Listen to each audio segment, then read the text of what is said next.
People act like words are violence now. It was just a metaphor. I didn't call him ugly. I said our dynamic was Beauty and the Beast. That story literally has a happy ending, so I don't see the problem.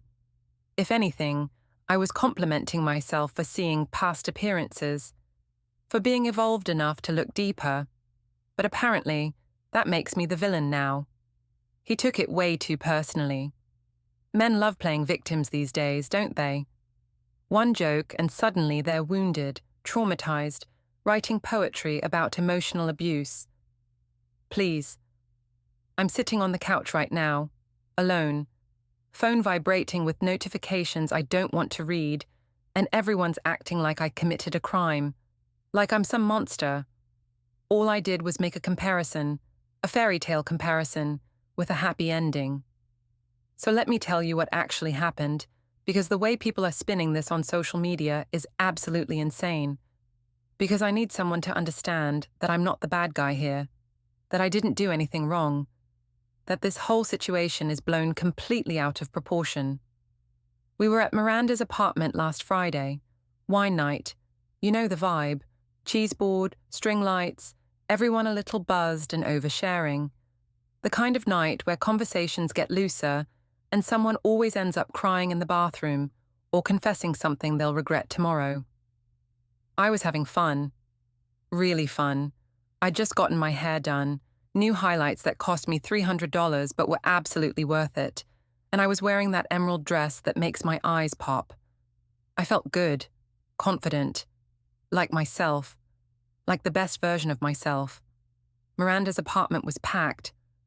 Her living room isn't that big, maybe 15 by 20 feet, but she'd somehow crammed in 15 people, all of us squeezed onto couches and floor cushions, wine glasses balanced precariously on every available surface. The playlist was something indie and moody, the kind of music that makes you feel like you're in a coming-of-age film. Someone had brought fancy cheese, the kind with names I couldn't pronounce but pretended to know. There were candles everywhere, making the whole space feel warm and intimate. David was next to me on the couch, quiet like he always was at these things. He's not antisocial, he's just not loud. He listens more than he talks, observes. He had his hand on my knee, thumb occasionally rubbing small circles, and I remember thinking how nice it felt, how comfortable, how settled we were. I'd been in a good mood all evening. Work had gone well that week. I'd landed a new client, gotten praise from my boss. I felt on top of the world, untouchable. Someone, I think it was Jake, Miranda's boyfriend, who always tries too hard to be the fun one at parties, asked jokingly, "So, what's your couple vibe? Like, if you had to pick a famous couple or movie couple, what would you guys be?"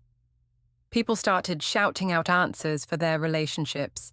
"Jim and Pam," yelled Sarah, who'd been dating her boyfriend for like 6 months and was already planning their wedding. "Morticia and Gomez," said Elena, which got a big laugh because she and her girlfriend both wore a lot of black. "Bonnie and Clyde, honestly," offered Marcus, and his boyfriend threw a chip at him. Someone said Shrek and Fiona, and their girlfriend threw a pillow at them, shouting, "Which one am I supposed to be?" Everyone was laughing, having a good time. The energy was light, playful. It felt like we were all in on the same joke, all part of this warm circle of friends sharing their lives. Then Miranda turned to me, grinning, a little wine drunk, her eyes sparkling in the candlelight. "What about you two? You've been together forever. What's your couple energy?" I didn't even think about it. The answer just came out, natural and easy, like it had been sitting there waiting. "Oh, that's easy. Beauty and the Beast." The room erupted in laughter. Someone spit out their wine. I heard a genuine snort from across the room. I was grinning, feeling clever, feeling seen, feeling like I'd just delivered the perfect punchline. And then I added, because I was on a roll, because people were laughing, because I felt witty and sharp, and I wanted to keep that feeling going. I mean, let's be honest, I'm Beauty. He's obviously the Beast. More laughter. Louder this time. Someone whistled. Someone else said, "Oh my God." I saw a few people glance at David, but I was too busy enjoying the attention to notice the shift in energy. Too busy riding the high of being the center of attention, of being funny, of being the one everyone was looking at. I kept going, riding the wave. But it's fine. I'm generous like that. I see the beauty within. I even put my hand over my heart dramatically, like I was accepting an award for my benevolence, my incredible capacity for looking past superficial things. That got another laugh, a bigger one. I felt amazing, validated, seen. But when I looked over at David who'd been rubbing circles on my knee just moments before, he wasn't smiling. He was just watching me. Calm. Too calm. That expression he gets when he's doing math in his head, working something out. Processing. His face was completely neutral, which should have been my first warning sign, because David is never neutral. He's always got some expression. Amusement, concentration, affection. But this was blank. His hand had stopped moving. It was still on my knee, but it was just resting there now. Dead weight. Someone coughed awkwardly. The laughter died down faster than it had started, like someone had turned down the volume on the whole room. I rolled my eyes, still smiling, trying to bring the energy back. Oh, relax, it's a joke. David knows I'm kidding. He stood up slowly, carefully, like he was trying not to disturb the space, like he was trying not to make a scene. Grabbed his jacket from the back of the chair where he'd draped it when we arrived. Then he said quietly, so quietly that half the room didn't even hear it. Interesting. I felt my stomach flip. Something about the way he said it, the tone, the complete lack of emotion. David, come on. He looked at me, really looked at me, and I've never seen that expression on his face before. It was like he was seeing me for the first time. Or maybe like he was seeing me clearly for the first time, and didn't like what he saw. If you're beauty, I think I should go look for someone real. The entire room went silent. Someone's wine glass hit the floor, but nobody moved to pick it up. I heard it roll across the hardwood, heard the wine spreading, but everyone was frozen. He walked out. Just like that. No yelling, no dramatic door slam. Just a quiet exit that somehow felt louder than any argument we'd ever had. I sat there, frozen, aware of everyone's eyes on me, the weight of their stares, the sudden oppressive silence. Miranda reached out to touch my arm, but I pulled away, laughing, forcing it, saying something like, "He's so sensitive," or "He can't take a joke," but my voice sounded strange even to my own ears. Too high, too bright, too desperate. Jake tried to break the tension. So, anyone want more wine? Nobody answered. I stayed another 20 minutes trying to pretend everything was fine, trying to laugh and drink and act normal, but the party had deflated like a balloon with a slow leak. People kept glancing at me with this mixture of pity and discomfort. Conversations felt forced. The music seemed too loud suddenly. Eventually, I grabbed my purse and left, mumbling something about an early morning, my cheeks burning, my hands shaking as I called an Uber. The whole ride home, I kept texting him. "Are you seriously mad?" It was a joke. Everyone was laughing. "You're being ridiculous. Come on, don't be like this." Read, read, read, read, read. No responses. Okay, fine. I'll admit something. That wasn't the first joke like that. But context matters, right? Our entire relationship had banter. Teasing. I thought that was our thing. I thought we understood each other. We met 3 years ago at a work conference. One of those massive hotel convention centers with terrible fluorescent lighting and coffee that tastes like it was made 3 days ago. I was there representing my marketing firm. He was there for the tech company he works for. We ended up at the same networking mixer, both hovering near the bar, both looking slightly uncomfortable with the forced small talk and aggressive business card exchanges happening all around us. He approached me, made some self-deprecating joke about hating small talk and wishing he could just hide in his hotel room and order room service. I laughed. We talked for 2 hours. About everything, about nothing, about our jobs and our families, and our favorite TV shows, and whether pineapple belongs on pizza. The conversation flowed in a way it rarely did with anyone else. He wasn't my usual type, not even close. I typically went for the tall, athletic guys, the ones who looked good in photos, who turned heads when we walked into restaurants, who I could show off on my Instagram, the kind of guys who made other women jealous. David was average height, maybe 5'9", soft around the middle. Thinning hair he kept cut short. He wore glasses that were perpetually smudged, and his clothes were always slightly rumpled, like he'd grabbed them off the floor that morning. He had this habit of pushing his glasses up his nose when he was thinking, and his hands were always a little sweaty. But he was funny, smart. He listened when I talked, really listened, asked follow-up questions, remembered details from earlier in the conversation. He made me feel interesting, seen, like I was the only person in the room. On our third date, I remember my friend Ashley texting, "How's it going? Send a pic." I took a selfie. Just me. Perfect angle, perfect lighting. Sent it. She wrote back, "Gorgeous, but where's the guy?" I replied, "Trust me, it's better this way, LOL." David saw the text. I'd left my phone on the table when I went to the bathroom. When I came back, he had this weird expression on his face, like he'd been punched but was trying not to show it. "Everything okay?" I asked, sliding back into the booth. "Yeah," he said. But something had shifted. The easy conversation from before felt slightly strained. He was quieter for the rest of dinner. I didn't think much of it at the time. I used to joke that I was out of his league, but I meant it affectionately, right? Like, "Wow, how did you land me? You must be special." It was playful. A compliment, if you think about it. I was saying he was special enough to be with someone like me. He'd laugh when I said it. He'd say something self-deprecating back, like, "I have no idea," or "I ask myself that every day," or "Just lucky, I guess." That was our dynamic.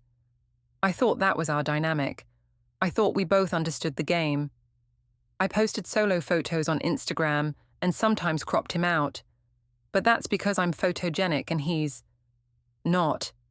He even said once he hated being in photos, that he always looked awkward, that his smile looked forced. So I was doing him a favor, really. Sparing him the embarrassment of being tagged in unflattering photos. Protecting him. When we did post together, I'd spend 20 minutes choosing the right one. The angle had to be perfect, him slightly behind me, or in softer lighting, or turned so you couldn't see his thinning spot. I told myself I was just being thoughtful, making sure we both looked good, making sure the photos were aesthetically pleasing. My Instagram had a look, a vibe, and David didn't always fit that vibe. I told my friends once, just once, at a birthday brunch about a year into our relationship, that he was my personality boyfriend. Because he is. He's smart, funny, thoughtful. He has depth. That's a compliment, isn't it? I was saying I valued substance over superficiality, that I wasn't shallow like other women who only cared about looks and height and muscles. My friend Lauren raised an eyebrow when I said it, set down her mimosa with a look. That's kind of mean. How? I'm saying he has a great personality. You're saying he has only a great personality. That's not what I meant. Then what did you mean? I waved her off. You're reading into it. It was a compliment. She didn't look convinced, but she dropped it. I might have mentioned to my sister that I'd settled looks-wise but upgraded everything else. But I said it in front of him. He heard me. We were at a family dinner, my sister asking how we met, and I told the story and added that detail. He didn't say anything. If he'd been upset, he would have said something then, right? He just sort of smiled, this weird, tight smile that didn't reach his eyes, and changed the subject to some work project he was excited about. But apparently, I was supposed to read his mind, supposed to know that all these little comments, these jokes, these harmless observations were building up inside him like some kind of emotional debt I didn't know I owed. There were other things too, now that I'm thinking about it, like the time we ran into my ex-boyfriend at a restaurant, the tall one, the model-looking one who'd cheated on me. David saw me light up when I saw him, saw me stand a little straighter, laugh a little louder. Later in the car, David was quiet. "You okay?" I asked. "Do you wish you were still with him?" "What? No, he cheated on me." "But he's better looking." "David, come on. You got excited when you saw him." "I was just being polite." He didn't say anything else, but I caught him looking at himself in the rearview mirror later, pushing his hair forward like he was trying to cover the thinning spot. Or the time my friends and I were talking about celebrity crushes, and I went on for like 10 minutes about Chris Hemsworth. David was sitting right there. Didn't say a word, just scrolled on his phone. Later, I caught him at the gym. David never went to the gym. He hated it. But there he was, on the treadmill, looking miserable. "Since when do you work out?" I asked.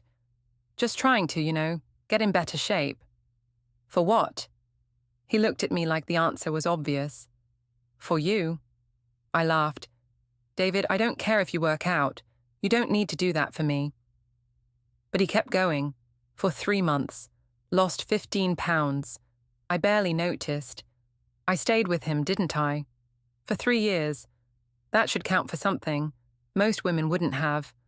Most women would have swiped left the second they saw his profile.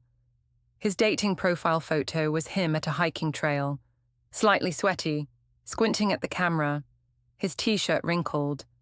Not exactly swoon-worthy, not exactly the kind of photo that gets hundreds of matches. But I saw past the surface. I gave him a chance. I saw his worth when others wouldn't have. I saw the person underneath.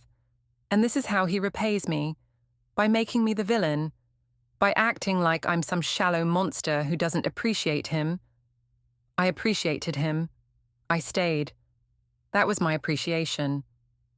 That night, when he finally came home, 2 hours later, after I'd sent 14 texts ranging from seriously to you're overreacting to fine, I'm sorry, happy now, he didn't yell. I wanted him to yell. Yelling I could handle. Yelling meant emotion, meant he still cared enough to fight. Yelling was something I could match, could defend against, could meet with my own volume and passion. Instead, he was calm. Eerily calm. The kind of calm that's more terrifying than rage. He walked past me into the bedroom, didn't look at me, didn't acknowledge my presence, started moving things around quietly, opening drawers, closing them. The sounds were too loud in the silence. I followed him, arms crossed defensively across my chest. "You're really mad over a fairy tale reference?" He didn't look up, just kept folding a shirt. Precisely. Carefully. The way he did everything. The way that used to annoy me sometimes. His meticulousness. His need for order. "David, come on, it was a joke. Everyone was laughing." Nothing, just the sound of fabric moving, drawers sliding. "You know I didn't mean it like that." He finally stopped, looked at me, and said in this quiet, devastated voice, "No, I just finally heard how you see me." My throat tightened. That's not fair. You're twisting my words. You're making this into something it's not." "Am I?" He went back to packing. Packing. He was actually packing a bag. A real bag. Not just an overnight thing. "What are you doing?" "I'm going to stay at Chris's for a few days." "Over this? Over one joke at a party?" He zipped up the bag slowly, deliberately. Every movement controlled. It wasn't one joke. It was 3 years of them. I felt something crack inside my chest. "That's not true. You're being dramatic. You're being oversensitive. I joke with everyone. That's just how I am. You know that. You've always known that." "I do know that." He slung the bag over his shoulder. That's the problem. What does that even mean? He walked past me toward the door. I grabbed his arm, held on tight. David, please, don't go. We can talk about this. We can work through this. He looked at my hand on his arm, then at my face. And for a second, just a second, I thought I saw his resolve waver. Thought I saw a flicker of the David who loved me, who would do anything for me. But then he gently, carefully, removed my hand, like I was something fragile that might break, or something contaminated he needed to get away from. I don't think you understand what there is to talk about. Then explain it to me. Tell me what I did wrong. Tell me how to fix it. I've been explaining it for 3 years. You just haven't been listening. That's not fair, isn't it? He adjusted the bag on his shoulder. Every time you made a joke about my looks, about how generous you were to be with me, about how you settled, I told myself you didn't mean it, that it was just your humor, that deep down, you saw me the way I saw you. His voice cracked slightly on the last part. But tonight, in front of everyone we know, you said exactly what you've been thinking this whole time. And everyone laughed. And you looked so happy about it. I don't think that... Yes, you do. He said it with such certainty, such sad, tired certainty. And I can't be with someone who sees me as the beast they're graciously tolerating, who sees loving me as an act of charity, who thinks being with me is something she should get credit for. I never said that. You didn't have to say it. You showed it. Every cropped photo, every joke, every time you introduced me to someone new and I saw that little flash of, I don't know, embarrassment, apology. Like you were saying, I know he doesn't look like much, but trust me, he's great on the inside. I opened my mouth, closed it. No words came. I loved you so much, he said, and the past tense hit me like a physical blow. I loved you so much that I convinced myself all of that was in my head, that I was being paranoid, insecure, that you wouldn't be with me if you really thought those things. I don't... But you do, and tonight you said it out loud, and I can't unhear it. Then he left. Actually left, walked out the door and down the stairs, and I heard his car start and drive away. I stood there in the hallway, hands shaking, trying to convince myself he'd be back by morning. He wasn't. The next morning, I woke up to an empty bed, and for a second, I forgot. For one blissful second, I thought he was just in the bathroom or making coffee. Then I remembered. Well, not just empty. His pillow was gone. His phone charger, the one that was always plugged in on his side of the bed, the book on his nightstand, some sci-fi novel I'd made fun of him for reading, told him it was nerdy. I went to the closet, heart pounding. His side, completely cleared out. Not just the overnight bag stuff, everything. His jackets, the nice one I'd bought him for Christmas that he only wore when I made him, the ratty one he'd had since college that I hated, his sneakers, all 5 pairs, because he was weird about shoes, always had to have the right ones for the right occasion. That stupid hoodie he wore every weekend that I'd begged him to throw out, told him it made him look sloppy. Gone. All of it gone. I checked the bathroom, my chest getting tighter. His toothbrush, his shaving kit, the face wash he used every night, the cologne I bought him last Christmas that he never wore because he said it was too fancy for him, and he felt like a fraud wearing it. Gone. Even his coffee mug. The one that said world's okayest developer that I'd given him as a joke for his birthday. He'd loved it, used it every single morning, laughed every time he poured coffee into it. I'd meant it as an insult disguised as humor. He'd taken it as affection. I opened our shared Google Calendar on my phone, the one where we coordinated everything. Dinner plans, grocery runs, whose turn it was to take out the trash, movie nights, the vacation we'd been planning for next month to that cabin in Vermont he'd been excited about. His name was removed from every future event, every single one. 3 years of planned future, erased, deleted like he'd never been there at all. I laughed, actually laughed out loud. this hysterical sound that echoed in the empty apartment. Because this was insane, this was psychotic behavior, over a joke, over one stupid joke at a party. Who does this? Who packs up their entire life overnight because of a fairy tale reference? I texted him, "Okay, dramatic much?" No response. I made coffee in my own mug, not his obviously, because his was gone, and scrolled through my phone. Tried to distract myself, tried to convince myself this would blow over. I texted my sister, "David's being insane."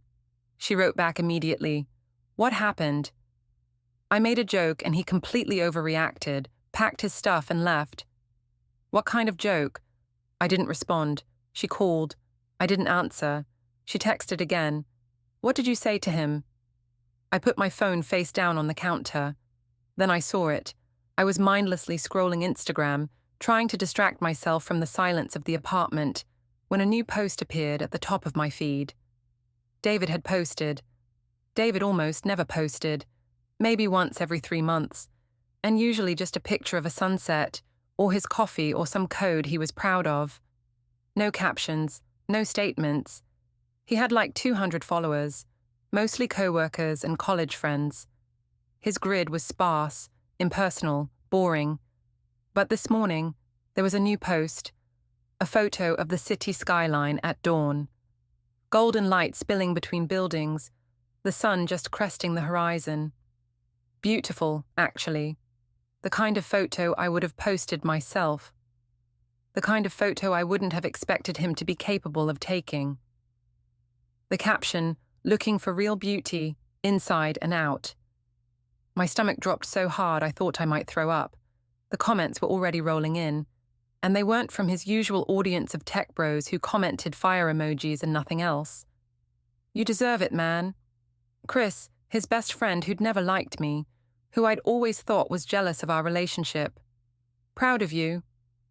His sister, who I'd maybe spoken to 5 times in 3 years, who I'd never bothered to get to know because she lived across the country. About time. Someone named Marcus I didn't recognize. "Yes, this is your moment." Another stranger. And then, someone I definitely didn't recognize, a woman with a bright smile and kind eyes in her profile photo, commented, "Coffee soon? Would love to catch up." Her name was Sophie. He liked her comment. Within 30 seconds. I clicked on her profile so fast I almost dropped my phone. Private, of course, but I could see her bio. Book lover, coffee enthusiast, believer in kindness. Book lover. David loved reading, loved it. Would spend entire Sundays reading, trying to tell me about the books, trying to get me interested. I always said I was too busy, or that reading was boring, or made fun of his taste. Coffee enthusiast. David's favorite thing in the world was trying new coffee shops, finding the best local roasters. He'd always ask me to go with him. I always said coffee was coffee, what was the point? Believer in kindness. A direct shot at me. Had to be. I stared at my phone until the screen went black, my reflection staring back at me in the dark glass. Then I opened it again and kept looking. Sophie had 600 followers. Her few visible photos showed someone normal. Pretty, but not Instagram pretty. Real pretty. She had smile lines.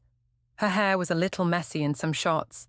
She wore glasses, big, dorky ones that somehow looked cute on her. In her profile picture, she was laughing at something off camera. Genuinely laughing. The kind of candid shot that you can't fake. She looked warm, approachable, kind. She looked like someone David would like. She looked like someone who wouldn't make jokes about being out of someone's league. I threw my phone across the room. Then I picked it up and kept scrolling. I called him 12 times that day. He didn't answer, not once. Didn't even decline the calls. Just let them ring and ring and ring until they went to voicemail, which was still the default automated message because he'd never bothered to record a personal one. I texted, "Can we talk?" Nothing. I waited 3 hours, staring at my phone, watching for the typing bubble that never came. I sent a longer message. I'm sorry if I hurt your feelings. That wasn't my intention. You know me. You know I joke around. I didn't mean it the way you're taking it. Can we please just talk about this like adults? This is ridiculous. 3 hours later, 3 hours of me checking my phone every 30 seconds, he responded, I know you didn't mean to hurt me. That's the problem. I read that text 40 times trying to figure out what it meant. Read it until the words stopped looking like words. How could not meaning to hurt someone be a problem? Isn't intent what matters? Isn't that what everyone always says? It's the thought that counts. I tried a different approach, sent him a meme. One of our inside jokes, a reference to this show we watched together, the one where we'd spend whole evenings binging episodes and arguing about character motivations, making predictions about what would happen next. He loved that show. We loved that show. He left me on read, seen, but no response. I posted a vague Instagram story, a quote about communication and relationships, something Pinterest-worthy that I'd found after searching relationship communication quotes. A relationship without communication is like a phone without service. And what's the point of having it if it doesn't work? I made sure to use a pretty background, a sunset photo I'd taken last summer, all pink and orange and purple. Aesthetically pleasing, the kind of thing that would get lots of reactions. It got 47 views in the first hour. David's wasn't one of them, but his roommate Chris viewed it and sent me a message. Leave him alone. I was furious. Who did Chris think he was? This was between me and David. This was none of his business. He'd always been jealous of us, always tried to get David to go out instead of spending time with me. I wrote back, this is none of your business. You made it everyone's business at Miranda's party. My face burned. You weren't even there. David called me to pick him up. Want to know what he said? I didn't respond. He said he finally understood what I'd been trying to tell him for 3 years, that you didn't love him. You loved how he made you look. I blocked him. By day 3, I was furious. At him, at myself, at the entire situation, at the universe for making this into such a thing when it didn't need to be, at myself for caring so much when I was supposed to be the one in control here. I called Miranda. He's punishing me for being honest. She was quiet for a second. I could hear her breathing, could picture her making that face she makes when she's trying to figure out how to say something difficult. Then, babe, do you actually think you're beauty and he's the beast? It was a joke. But do you? I hesitated, opened my mouth, closed it. I mean, objectively speaking. Oh my God. What? You do, you actually do. I'm just being realistic. I know what I look like. I know what he looks like. That doesn't mean I don't care about him. It doesn't mean I don't love him. Miranda sighed, long and heavy. That's not the point. Then what is the point? Explain it to me because apparently everyone understands this except me. The point is that he's supposed to be your partner, not your charity case, not your before photo, not the person you keep around to make yourself feel superior, your partner. I never said he was a charity case. You didn't have to say it. It's in everything you do, every photo you post, every joke you make, every time you talk about him to us. My hands were shaking. You all joke about your partners. Not like that, not ever like that. So now you're taking his side. There are no sides. There's just what happened and what it revealed about how you actually feel. I love him. Miranda was quiet for a long moment. Then, softly, I don't think you do. I think you love how he makes you feel about yourself.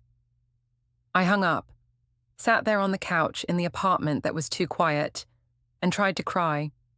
But no tears came, just this hollow, angry feeling in my chest. The next few days were strange, like living in a house that's been emptied of furniture. You can walk through it, but everything echoes wrong.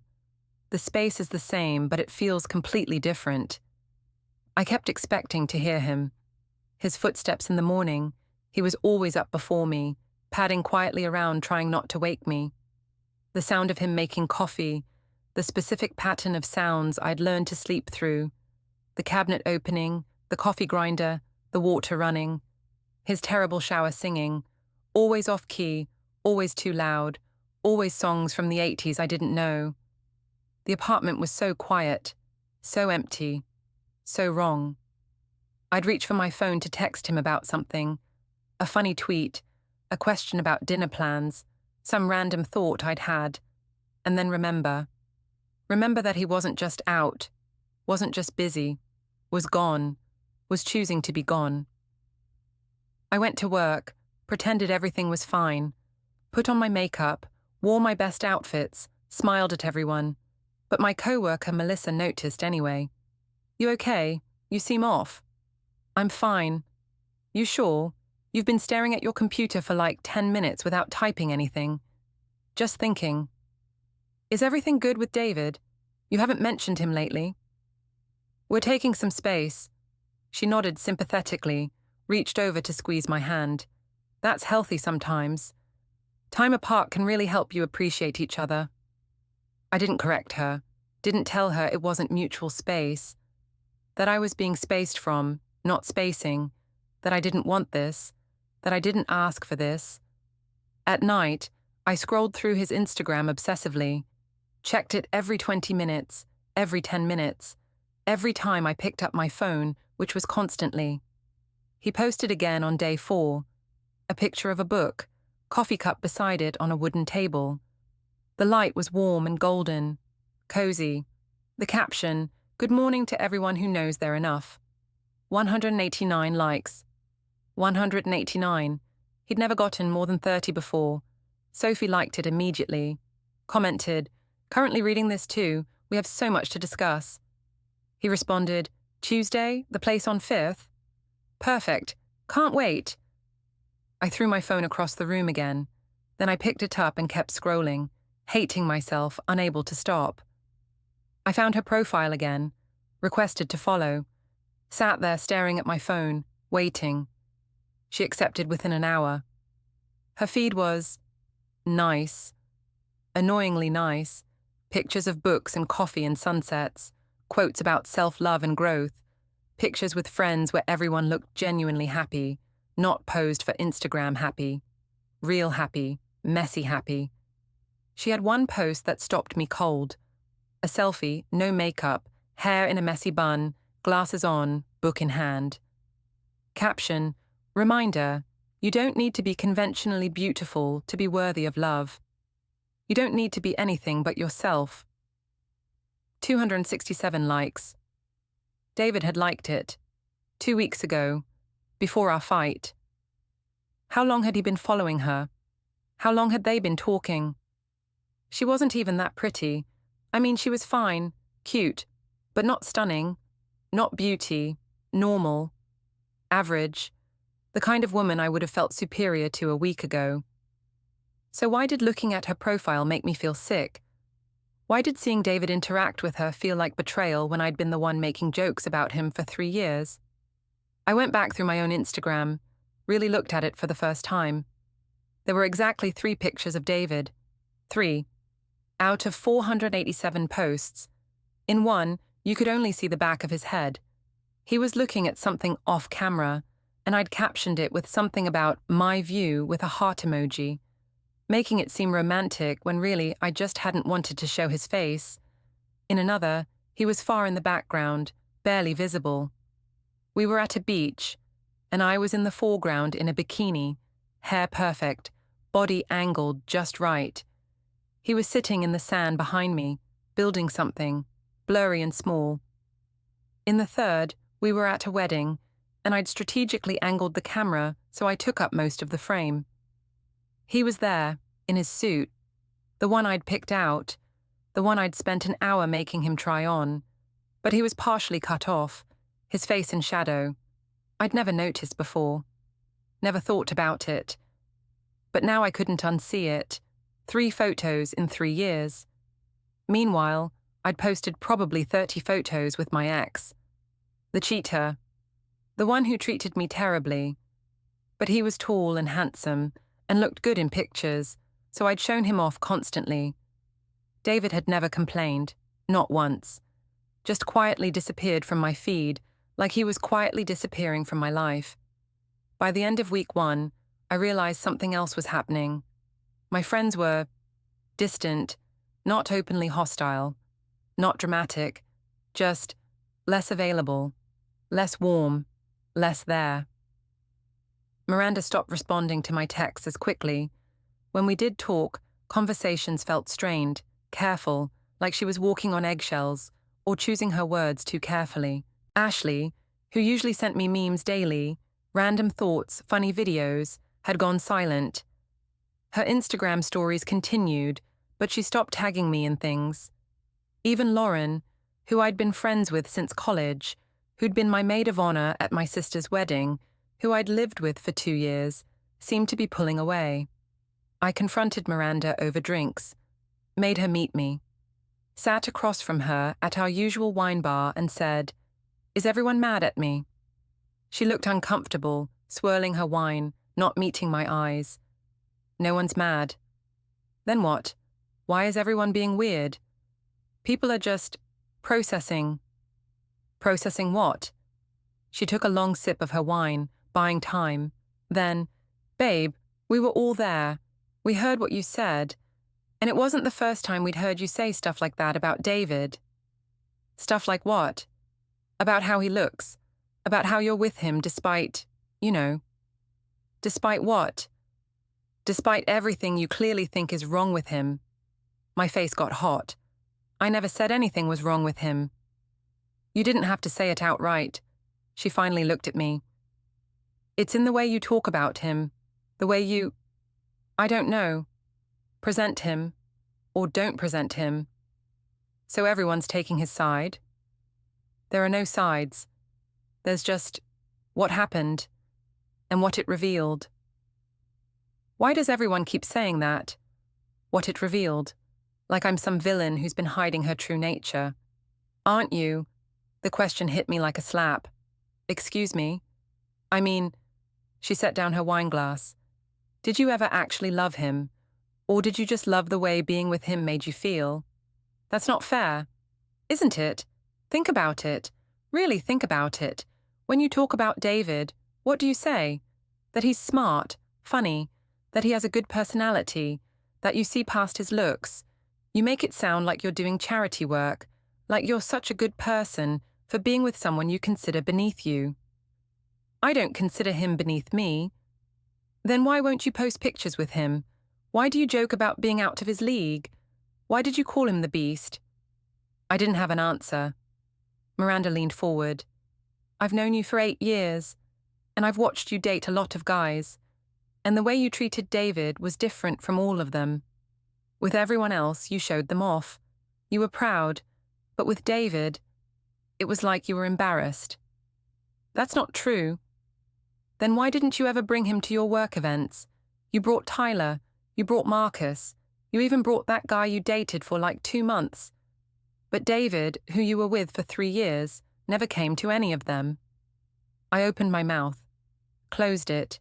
She was right. I'd never brought him to work events. Told myself it was because he'd be bored, because he didn't like networking, because he'd rather stay home. But really, it was because I didn't want my colleagues to see him. Didn't want them to wonder why I was with someone so ordinary. "I think you loved the way he treated you," Miranda said quietly. "The way he adored you, made you feel special, but I don't think you ever saw him as equal, as partner.